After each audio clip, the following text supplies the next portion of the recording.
Assalamualaikum warahmatullahi wabarakatuh. Baik, perkenalkan nama saya Feros Dikoya. Di sini saya dengan teman saya, yaitu Age Priyadi, saya sendiri Feros Dikoya, Agung Ayuda, dan Andrianto.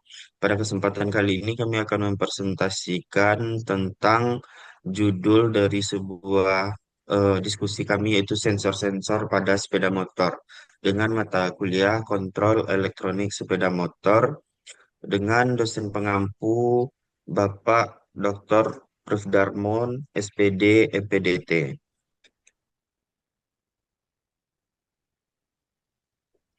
Nah, pada berikutnya itu bab satu pendahuluan, yang dimana kita akan yang pertama akan membahas latar belakang, yang kedua yaitu rumusan masalah, yang ketiga tujuan penulisan, dan yang keempat adalah manfaat penulisan.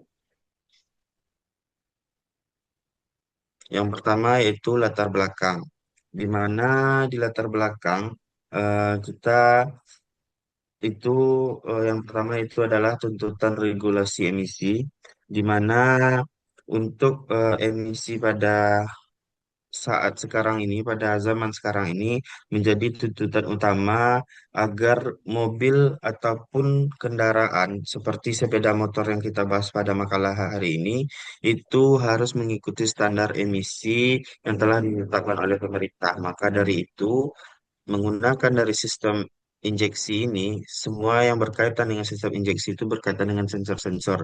Maka dibutuhkanlah sensor-sensor untuk mendeteksi bagaimana agar nanti proses pembakaran yang dihasilkan itu memang seefisien mungkin dan juga emisinya serendah mungkin. Maka disitulah fungsi dari sensor-sensor tersebut.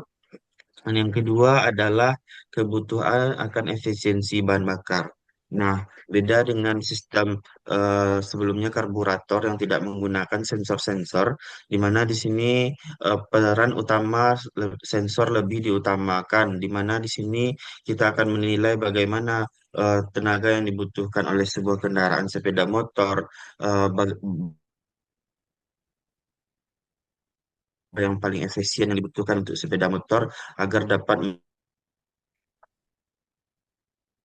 Yang ketiga yaitu tuntutan kinerja yang responsif dan stabil, di mana tuntutan ini bertujuan agar sensor membantu menciptakan karakteristik mesin yang responsif, terutama pada sistem injeksi yang menggantikan karburator konvensional.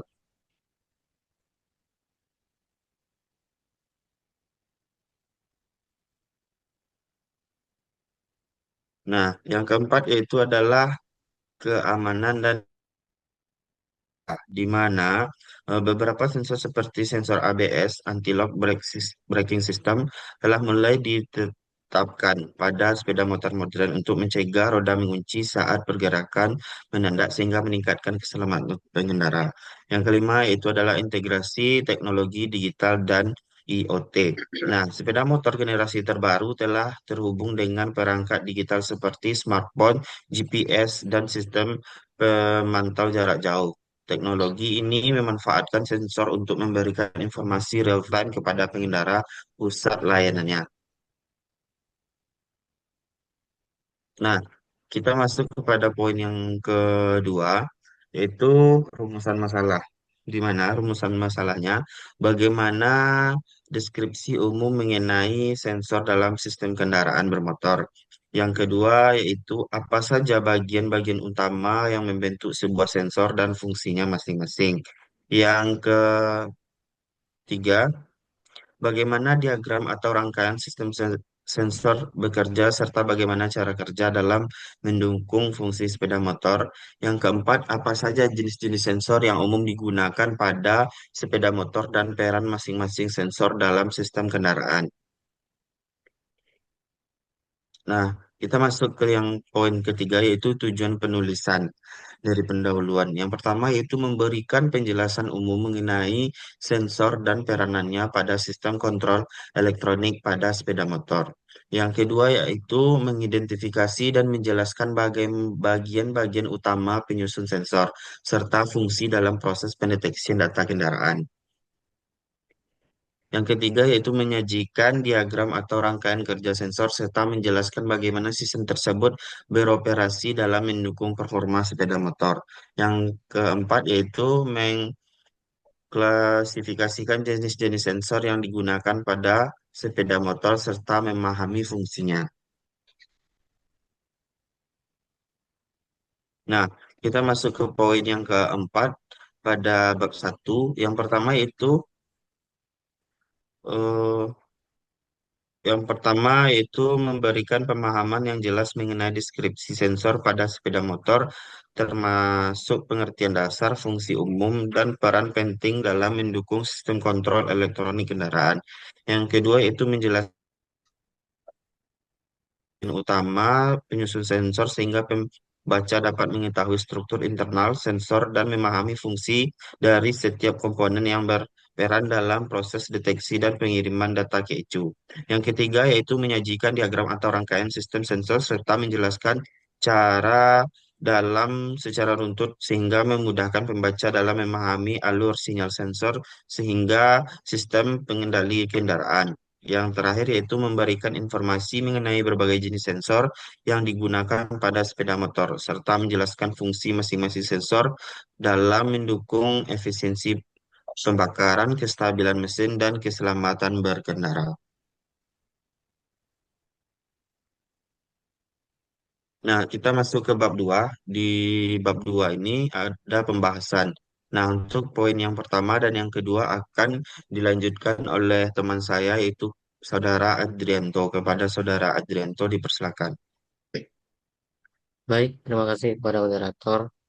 Nah, di sini saya akan menjelaskan pada bab 2 yaitu pembahasan. Yang pertama, deskripsi umum mengenai sensor dalam sistem kendaraan sepeda motor. Yang kedua, prinsip kerja sensor pada sepeda motor. Nah, mungkin bisa dilanjutkan slide. Nah, itu yang pertama, deskripsi umum mengenai sensor dalam sistem kendaraan sepeda motor. Sensor pada sepeda motor ini merupakan komponen elektronik yang sangat berperan penting dalam mengubah besaran fisik seperti suhu, tekanan, kecepatan, ataupun posisi yang menjadi sinyal listrik yang kemungkinan dapat diproses oleh sistem kontrol elektronik. Bisa lihat, bisa kita lihat pada gambar di sini ada beberapa komponen seperti voltage sensor, kemudian engine temperature sensor, oxygen sensor, crank dan crankshaft position sensor. Nah, kemudian pada pembahasan kedua yaitu bagian-bagian utama komponen sensor dan fungsinya. Di sini yang pertama yaitu dia ada ada 7. Yang pertama elemen pendeteksi atau sensing element. Yang kedua rangkaian penguat dan pengkondisi sinyal atau signal conditioning circuit. Yang ketiga rangkaian kalibrasi atau Bayesian dan referensi tegangan. Yang keempat, rangkaian perlindungan dalam kurung proteksi tegangan, panas, ataupun arus berlebih. Kemudian yang kelima, yaitu konektor dan terminal atau wiring konektor. Yang keenam, rumah sensor atau sensor housing.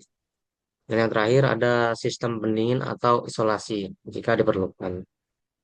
Nah, untuk penjelasannya, yaitu yang pertama, elemen pendeteksi ini atau sensing element ini adalah bagian inti dari sensor yang bertugas mendeteksi perubahan fisik atau kimia di lingkungan sekitar seperti suhu, tekanan, posisi, kecepatan, kadar gas, dan sebagainya. Nah, pada elemen pendeteksi ini terdapat variasi bergantung jenis sensornya. Misalnya,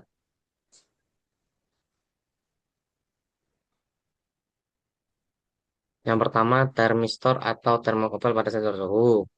Kemudian yang kedua zirconia atau titania pada sensor oksigen.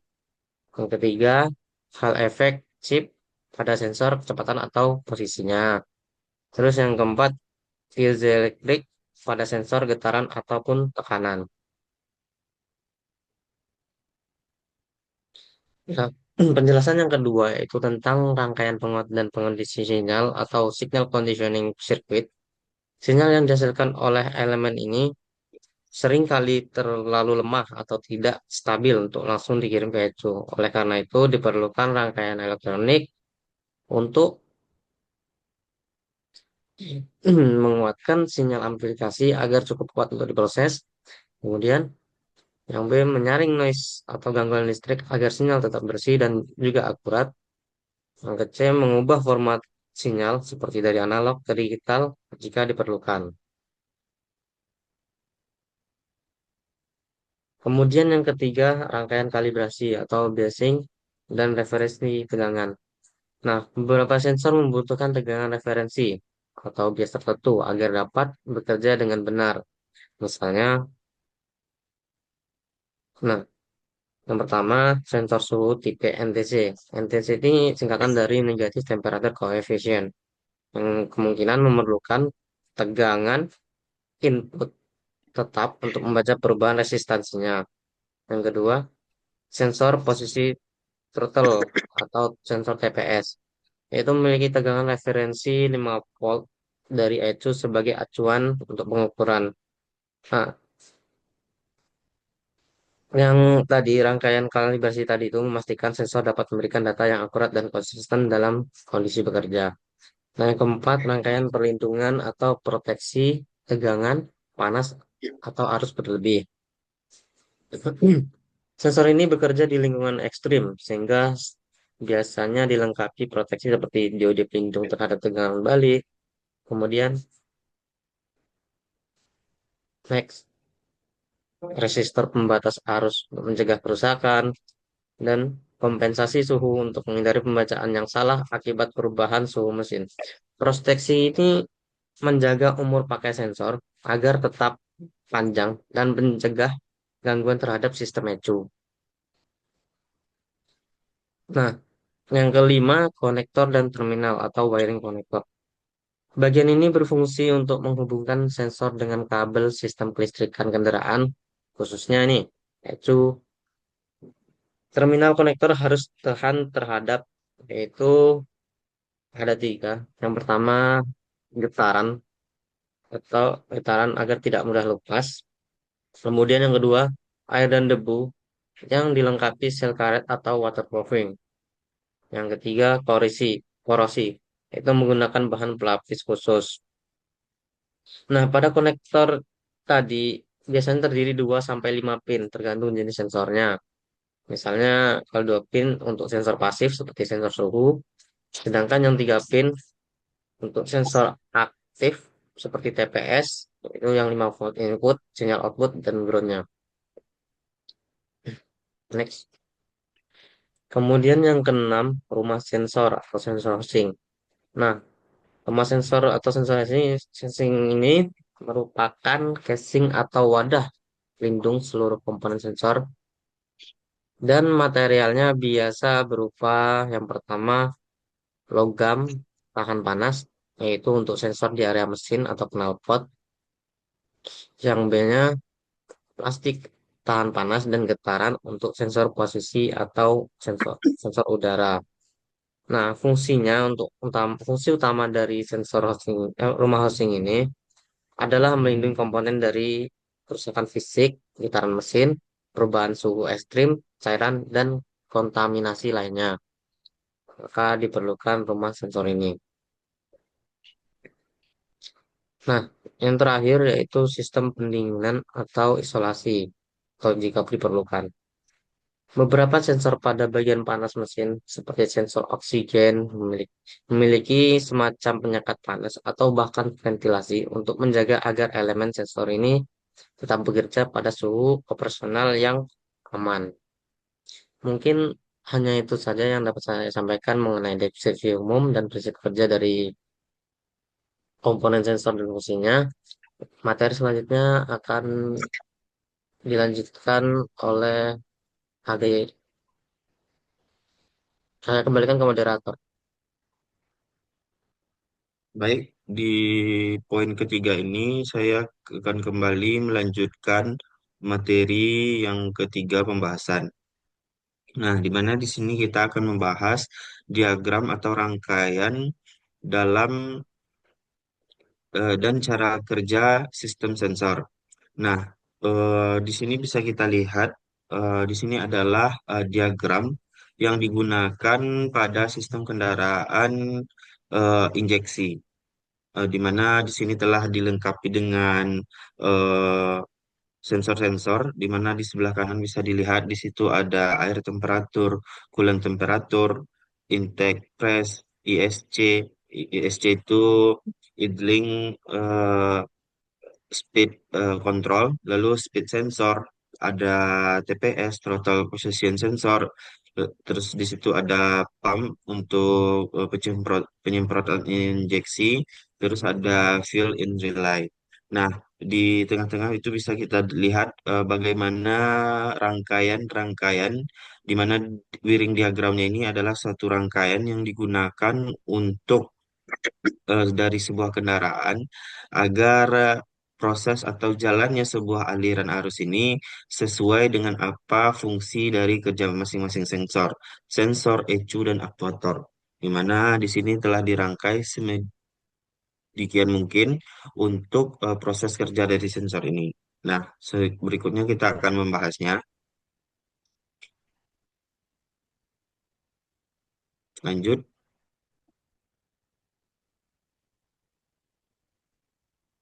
Nah, yang pertama yaitu adalah konsep dasar rangkaian sensor dan ECU. Yang kedua yaitu adalah cara kerja sistem sensor secara umum. Yang ketiga adalah contoh alur kerja sensor dalam sistem injeksi. Yang keempat adalah rangkaian sensor berdasarkan wiring diagram. Nah, yang pertama, yang pertama adalah konsep dasar rangkaian sensor dan ECU. Secara umum, sistem sensor dalam sepeda motor membentuk suatu rangkaian elektronik tertutup yang terdiri atas sensor-sensor utama seperti sensor posisi throttle atau TPS sensor, lalu sensor suhu, yaitu coolant temperatur dan air temperatur. Nah, sensor tekanan udara untuk masuk yaitu MAP, yang berikutnya itu adalah sensor posisi engkol CKP, sensor kecepatan kendaraan speed sensor, berikutnya sensor oksigen O2 sensor dan sebagainya. Nah, yang B, sumber tegangan referensi. Umumnya eh, sebesar 5 volt yang diberikan ECU ke sensor. Yang berikutnya itu ada ground atau massa, atau disimbolkan biasanya dengan lambang negatif atau min. Yang berikutnya itu adalah ECU sebagai pengolah sinyal. Yang kelima yaitu aktuator sebagai injektor bahan bakar, koil pengapian, dan kipas radiator, di mana aktuator ini akan diperintah oleh ECU. Nah, yang kedua adalah cara kerja sistem sensor secara umum, di mana yang pertama, yang A itu pendeteksian parameter fisik, di mana di situ nanti sensor-sensor akan mendeteksi apa saja. Misalnya kalau dia sensor suhu, dia akan eh, mendeteksi berapa parameter yang telah ditentukan standar dari kendaraan tersebut, sehingga nanti sensor ini dapat melaporkan sebelumnya, di mana nanti sensor ini akan mengkonversi sinyal, baru nanti dikirim ke ECU. Nah, nanti konversi sinyal ini akan dikirim ke poin C, yaitu pengiriman sinyal ke ECU. Nah, dari ECU nanti akan diproses masuk ke poin D, pemrosesan oleh ECU. Nah, setelah itu masuk ke poin E, di mana ECU akan memerintahkan aktuator untuk seperti kalau dia di sensor suhu, mungkin dia akan membuka katup termostat atau menghidupkan fan untuk radiator. Nah, slide berikutnya. Yang pertama yaitu yang poin A, pendeteksian parameter fisik. Sensor berfungsi untuk mendeteksi parameter fisik tertentu seperti suhu, tekanan, posisi, kecepatan, ataupun kadar gas buang. Yang B, yaitu konversi sinyal. Hasil penginderaan kemudian diubah menjadi sinyal listrik oleh sensor, Jenis sinyal ini biasanya berupa sinyal analog berupa tegangan kontinu yang menilai perubahan secara bertahap. Contohnya TPS menghasilkan tegangan 0,5 volt sebagai sampai 4,5 volt sesuai dengan kebutuhan throttle. Nah, yang kedua yaitu sinyal digital berupa pulsar, di mana on off, contohnya CKP menghasilkan sinyal pulsa saat magnet berputar melewati sensor. Nah, yang ketiga yaitu pengiriman ke ECU. Sinyal dari sensor diteruskan melalui kabel ke ECU. ECU memiliki rangkaian input converter yang mampu membaca dan mengelola sinyal analog maupun digital sesuai dengan kebutuhan sistem. Nah, dari pemrosesan itu oleh ECU, ECU akan menganalisis data dari semua sensor yang masuk berdasarkan hasil perhitungan internal. ECU memutuskan besaran bahan bakar yang akan disemprotkan injektor, waktu pengapian, dan kapan aktuator lainnya diaktifkan. Yang kelima, yang terakhir yaitu aktivitas aktuator sebagai output dari proses ECU. Aktuator seperti injektor, bahan bakar, kipas radiator, ataupun koil pengapian akan diberikan sinyal kerja sesuai kondisi yang dibaca dari sensor.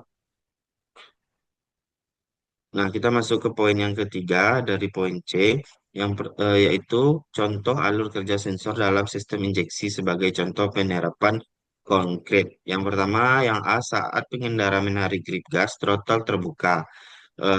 Kedua, sensor TPS mendeteksi perubahan sudut throttle dan menghasilkan tegangan proporsional. Nah, berikutnya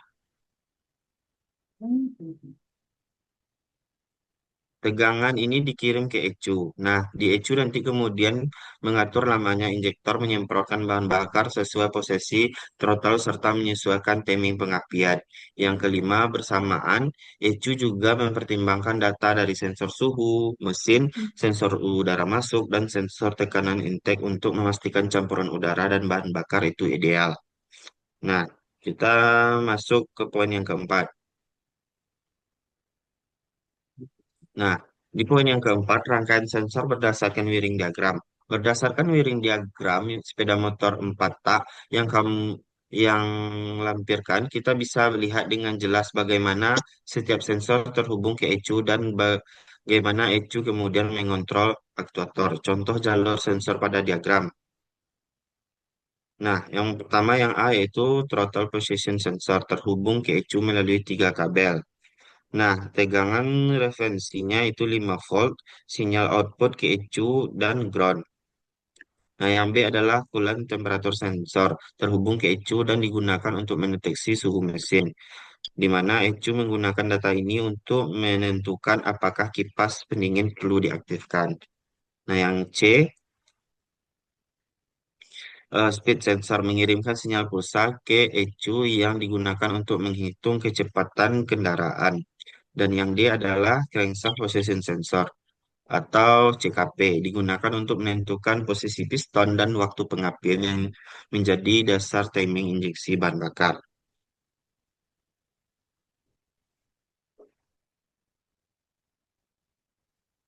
Nah, di mana di sini untuk wiring diagram juga memperhatikan sistem kelistrikan penunjang lainnya seperti fuel pump relay yang diaktifkan oleh ECU ketika kondisi tekanan dan posisi throttle sesuai. Berikutnya, yaitu injektor 1, 2, dan 3 dikontrol langsung dari ECU. Lalu berikutnya koil pengapian untuk menyalurkan listrik ke busi saat waktu pengapian tiba. Nah, mungkin itu untuk poin pembahasan yang ketiga.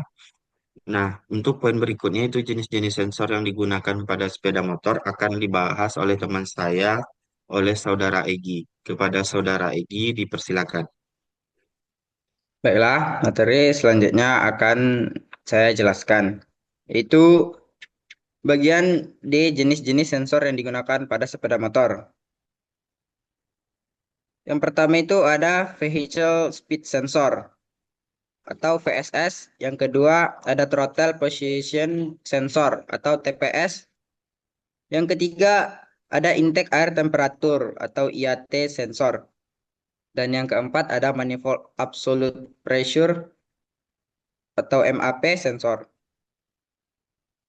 Yang kelima, ada engine oil temperature EOT sensor. 6. Crank angle sensor atau CAS. Yang ketujuh, ada engine coolant sensor atau ECS.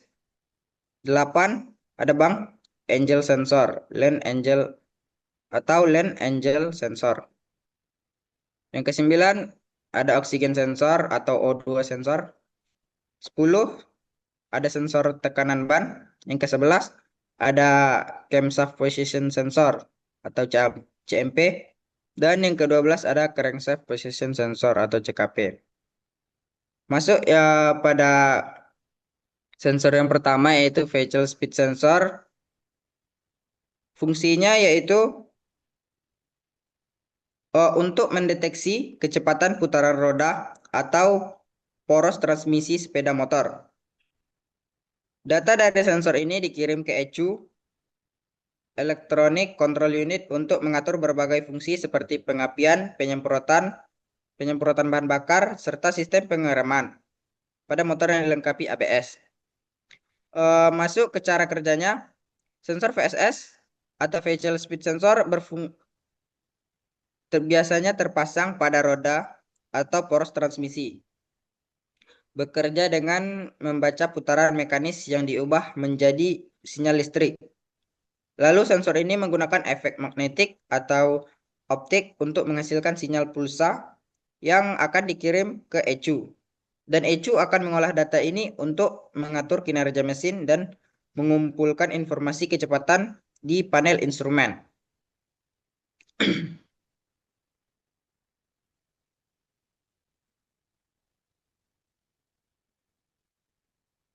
Mungkin gambar sensornya mungkin ada di sebelah kanan kita ini, terlihat dengan jelas.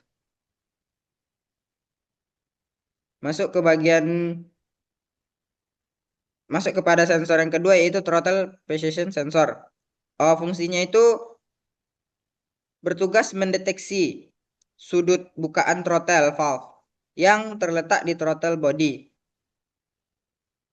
Informasi ini digunakan oleh ECU untuk mengatur besarnya suplai bahan bakar yang dibutuhkan oleh mesin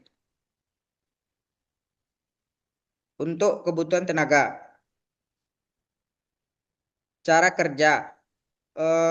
Ketika pengendara memutar throttle, sensor ini mengukur sudut bukaan throttle dan mengirimkan sinyal dalam bentuk tegangan ke ECU. Jika bukaan throttle semakin besar, ECU akan mengatur penyemprotan bahan bakar agar volume bahan bakar yang masuk ke ruang bakar menjadi besar sesuai kebutuhan mesin. Gambar sensornya ada di sebelah kanan kita ini. Masuk ke sensor yang ketiga yaitu intake air temperatur IAT sensor. Fungsinya IAT sensor ini adalah mendeteksi suhu udara yang masuk ke throttle body sebelum dicampurkan dengan bahan bakar. Masuk ke cara kerjanya, sensor ini menggunakan termistor yang mengubah resistensi listrik berdasarkan suhu udara. Ketika suhu udara rendah, resistensi tinggi, dan suhu naik, resistensi menurun. Data ini dikirim ke ECU untuk menyesuaikan rasio campuran udara dan bahan bakar, memastikan pembakaran yang berlangsung efisien. Keempat, manifold absolute pressure atau MAP sensor. Fungsinya yaitu mengukur tekanan udara di dalam intake manifold dan menghitung volume udara yang masuk ke ruang bakar. Cara kerjanya, sensor MAP ini memanfaatkan elemen piezoelektrik untuk mendeteksi tekanan udara. ECU menerima data ini dan mengatur rasio bahan bakar dan udara agar tetap seimbang, tidak berlebih. Ketika beban mesin meningkat, tekanan di dalam manifold akan berubah. dan MAP, sensor memastikan mesin tetap dalam kondisi yang optimal. Next. Yang kelima, engine oil temperature atau EOT sensor. Fungsinya mendeteksi suhu di mesin untuk menjaga kestabilan suhu mesin secara keseluruhan. Cara kerjanya terletak di dekat silinder mesin. Sensor ini memantau suhu oli dan mengirimkan sinyal ke ECU. Jika suhu dirasa terlalu tinggi, ECU akan mengatur pengurangan daya mesin atau mengaktifkan indikator suhu di dashboard. Yang keenam, crank angle sensor atau CAS. Sensor ini mendeteksi posisi dan sudut putaran crankshaft atau poros engkol selama proses kerja mesin berlangsung. Cara kerjanya yakni menggunakan prinsip induksi magnetik untuk mendeteksi posisi poros engkol. Data yang diterima oleh ECU akan digunakan untuk mengatur waktu penyemprotan bahan bakar dan pengapian busi agar sesuai dengan siklus mesin. Yang ketujuh yaitu engine coolant sensor. ECS ini berfungsi mengukur suhu cairan pendingin mesin untuk menjaga mesin dari risiko overheating atau panas berlebih. Cara kerjanya yaitu menggunakan termistor untuk mengukur suhu cairan pendingin dan mengirimkan informasi ke ECU. Jika suhu terlalu tinggi, ECU akan mengaktifkan kipas radiator secara otomatis untuk membantu menurunkan suhu mesin. Sensor yang ke-8, bank angel sensor atau lane angel sensor. Fungsinya mendeteksi kemiringan motor untuk mencegah potensi kecelakaan jika motor dalam posisi miring yang berlebih yang mengakibatkan bahaya. Cara kerjanya, sensor ini akan memantau sudut kemiringan motor secara real time. Jika posisi kemiringan melebihi batas aman, sensor akan mengirimkan sinyal ke ECU untuk mematikan mesin secara otomatis. Yang ke-9, oksigen sensor.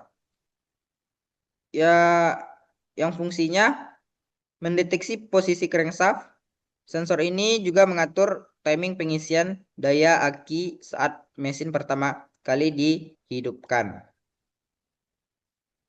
Cara kerjanya yaitu mendeteksi titik mati atas atau top dead center pada saat mesin menyala pertama kali. ECU menggunakan informasi ini untuk menyemprotkan bahan bakar dengan waktu yang tepat serta mengatur pengisian daya aki secara efisien. Ke-10, sensor tekanan ban. Sensor tekanan ban pada sepeda motor berfungsi untuk mengukur tekanan udara dalam ban. Sensor ini terletak pada valve stem ban dan dapat mengirimkan informasi mengenai tekanan ban ke sistem kontrol elektronik yang dapat membantu pengendara dalam mempertahankan kinerja sepeda motor dan keselamatan berkendara.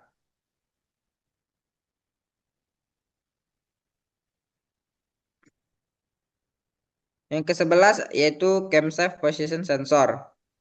Fungsi dari camshaft position sensor yakni bertugas mendeteksi posisi dan kecepatan putaran camshaft atau noken as yang berfungsi mengatur buka tutup katup masuk intake dan buang atau exhaust pada mesin.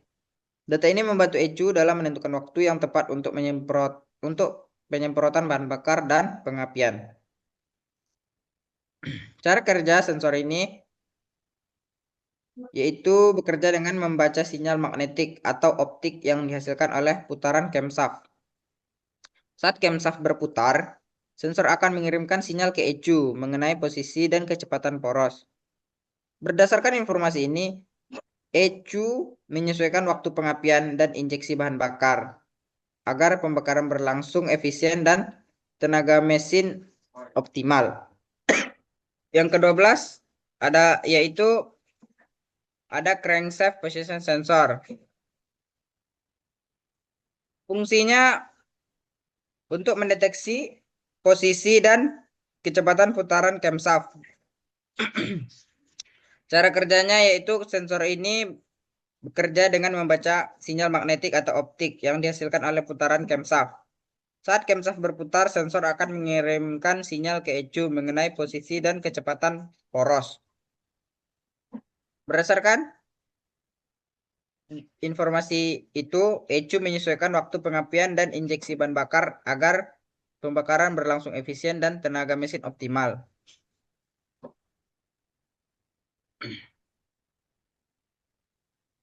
Selanjutnya yaitu bab 3 penutup.